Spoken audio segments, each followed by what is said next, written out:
कधीतरी आयुष्यात असा प्रसंग आलाय का, जिथे हे करू की ते करू असा प्रश्न पडतो आणि प्रचंड गोंधळ उडतो? उत्तर मिळत नाही, फक्त प्रश्न उरतात. हो ना?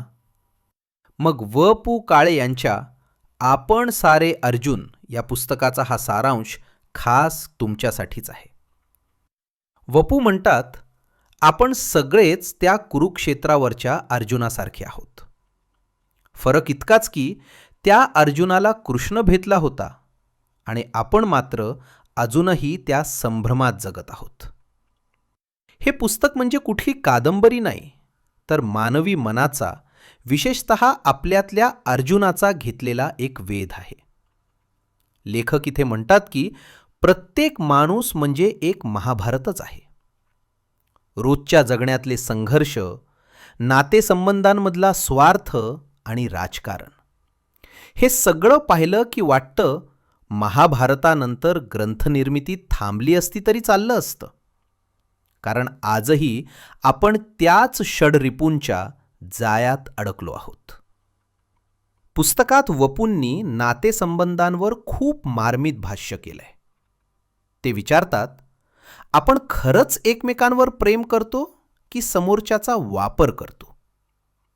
पती पत्नी असो वा बाप लेक, जेव्हा आपण हे माझं आहे असा हक्क गाजवतो, तिथूनच खरी हिंसा सुरू होते. आणि हो, आजचे राजकारणी म्हणजे दुसरे तिसरे कोणी नसून आधुनिक काळातले धृतराष्ट्र आणि कौरवच आहेत, जे सत्तेसाठी आंधळे झालेत.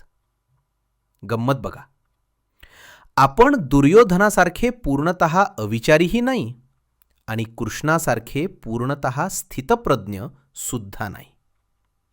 आपण अडकलोय ते विचारांच्या चक्रव्यूहात. निर्णय घ्यायची वेळ आली की आपण पळवाटा शोधतो, कारण आपल्याला ममत्व सोडवत नाही. शेवटी हे पुस्तक वाचताना असं वाटतं की वपू आपल्याशीच गप्पा मारतायत.